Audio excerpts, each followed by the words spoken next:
It's my first day in Paris, and needless to say, I'm excited to get it started. I'm not gonna lie to you, I don't love my apartment. It's cute, but it's a little bit cramped. But what I do love is this building, this courtyard, this space. I can see why the owners bought it. I can see the charm and the elegance and the history. Welcome, ladies and gentlemen, to Paris, France. If we pause here for just a moment, let's get a lay of the land. You'll notice that the streets in Paris are not on a grid. They're organic. If we take a look at the flag, you'll see this is where I live. That's my address. And right across the street is a cafe. Right down the street, 2 doors down in fact, is an organic grocer. If we take a right, there's a cute little hotel and perhaps the best Moroccan restaurant I've ever been to. Continuing up the street a ways and around the corner, we see there's another restaurant, and just around the corner is our transit station. We have a bus stop and a metro line here. It's no wonder that Paris is so easy to be in. Everything you need is just a few moments away from you, just by walking around the block. You can stop at the used clothing store. You could go to Temple. You could go to multiple cafes, restaurants, grocers, pharmacies. There's so much to choose from in this space. And make no mistake here, it's the mixed-use urban fabric that makes living like this possible.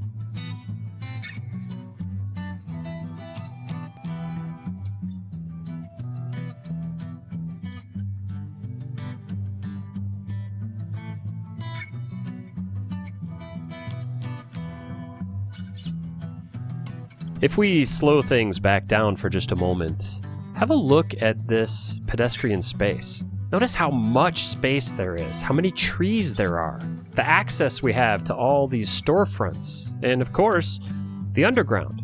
This isn't a special street, this is just Paris.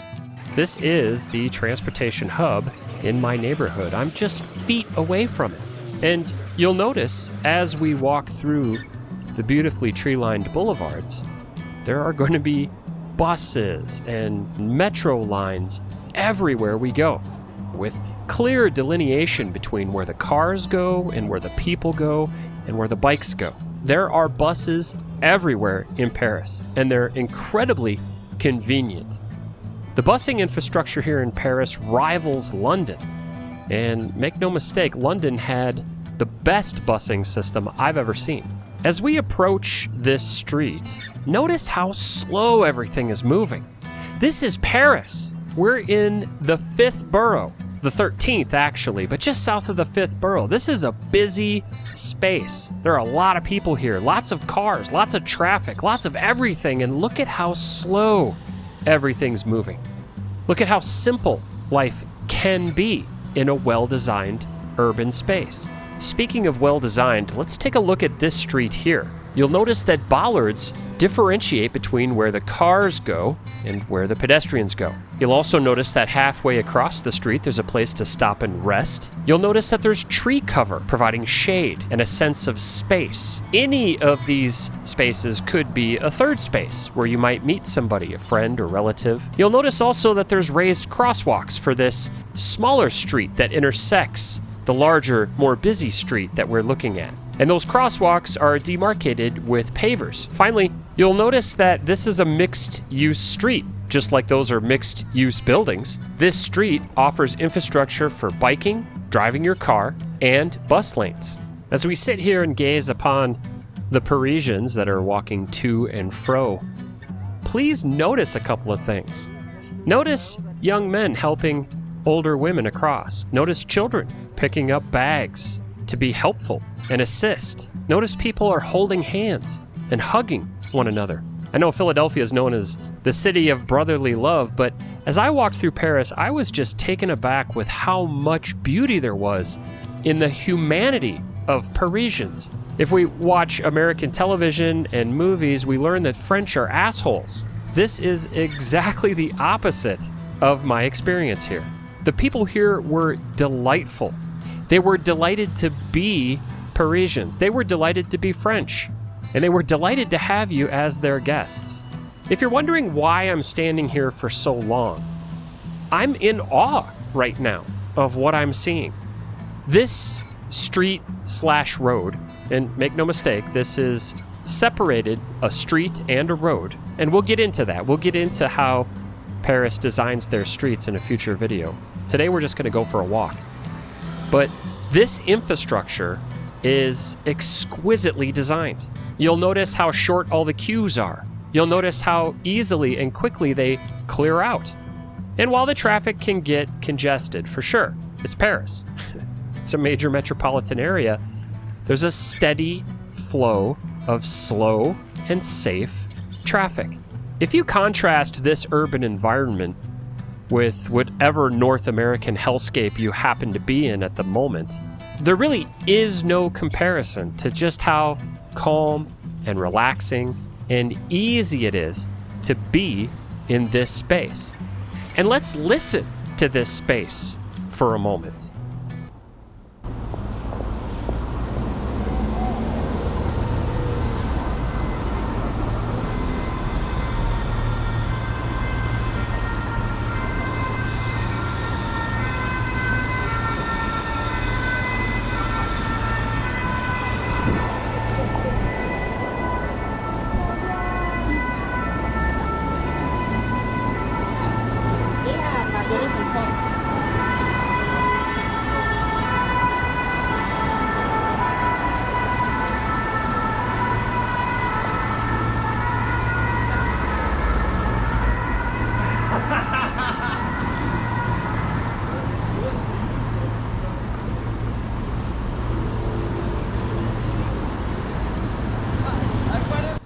This is unedited sound of just the city of Paris.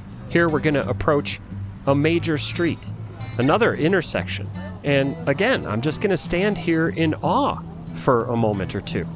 Now, I'm going to skip ahead here, but notice how slow the traffic is moving, how it easily stops for pedestrians. Notice how many buses there are. Notice how there aren't street lights just everywhere. At a major intersection in the United States or in North America, you would see gigantic poles filled with streetlights. The lighting here is effective. It's useful, but it's also non-intrusive. It's not towering over the intersection like it is in North America. Once again, we see bollards separating the traffic from the pedestrians. And there's plenty of space here for cars and buses and bikes. In this instance, we do see that the bike infrastructure is separated from the car infrastructure. That's incredibly helpful and something that I was getting used to when I was in Amsterdam and happy to see here in Paris. Now, one thing that you'll notice about this intersection is this is two main streets intersecting. Now, I'm going to do a specific comparison between this intersection and a typical North American intersection in a future video. But I just wanted to show this intersection to you as an example of good street design. This is efficient, it's safe, and the cars and people are respectful of one another.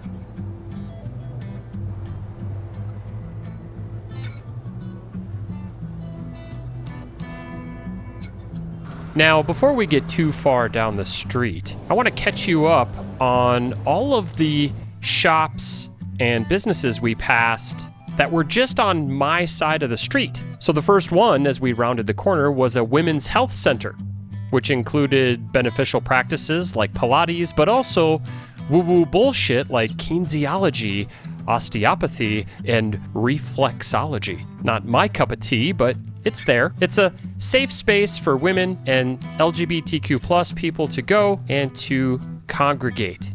Next to that was an eye doctor. Next to that was a bank. As we walk down this beautifully tree-lined boulevard, on our left here is a school of shiatsu therapy.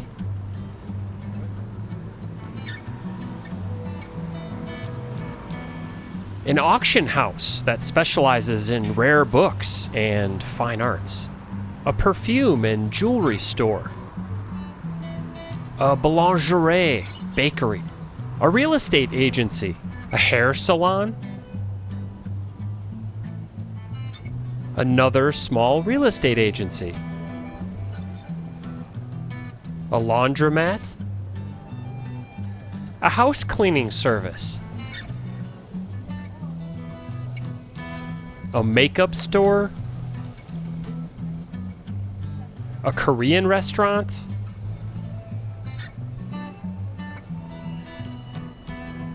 A cell phone company.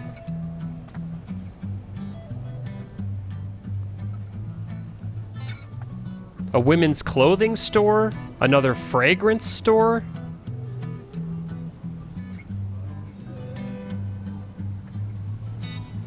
And of course, the Cafe Premier, which we could see to the left right when we came out of my front door. To top off this block, we have a small boutique children's arts and crafts venue where children can go to celebrate birthdays and other special occasions. Now, I want you to walk around your block. Do you see anything other than fat, beer-swilled men mowing their lawns in sandals with socks? Or maybe bleak, lifeless, invasive species-riddled landscapes of dying grass, ugly trees, and oddly spaced shrubs? Or, and this is my personal favorite, the classic car collector who parks rare and beautifully restored automotive relics from our gas-guzzling past. In one block, in a not-so-central neighborhood in Paris, we have access to more things than you do in the entirety of your neighborhood. Go out 1 square mile, go out 2, go out maybe 5, and you don't have all of this stuff. If we skip ahead a little bit, we see more of this beautiful walking infrastructure, these pedestrian streets that are just here, just for us. But we also see how Paris has incorporated its biking infrastructure. Now, make no mistake, this is a wide boulevard with plenty of room. And in North America, all of this space, save maybe a few feet on each end for people to walk, would be for cars. But here, we have bus-only lanes. We have cars-only lanes. And by the way, this is not a stroad. There's a separate street and road. Look at how nice this is. I really can't stress this enough. I want you to think about what it would be like for you to walk down a similar arterial road in North America, where you've got 6 or maybe 8 lanes of traffic, no biking infrastructure, and minimal walking infrastructure. Now compare that with this. Compare that with how pleasant this is. If we take a quick time out here to smile at this nice old lady, I want to show you the bus schedule. Now, this bus stop services the 59 and the 83 bus routes. These routes are vital parts of Parisian infrastructure. The 59 has 31 stops and makes connections all throughout the city. If we look at the 83, the important thing to note here is the timetable. These buses come about every 8 minutes during the week. On the weekends, it's about every 10 to 12 minutes. Contrast that with your local bus line, if you even have one. The bus that runs at the end of my street comes once an hour for 5 hours. That's 5 buses. Wow. This is vital infrastructure for Parisians to get to and from where they want to go. Now, the subway takes them all over the city, but these bus lines take them from their neighborhood to the adjoining neighborhoods where their friends, family, and relatives likely live. This is the same width as any major street or road, or more likely strode, in your city. It's just broken up into useful, designated sections. You could make your worst strode into this next week with some paint, some curbs, some public announcements. This could be your city. On every one of those main arterial streets in your city, this infrastructure already exists. We're just not using it in this way.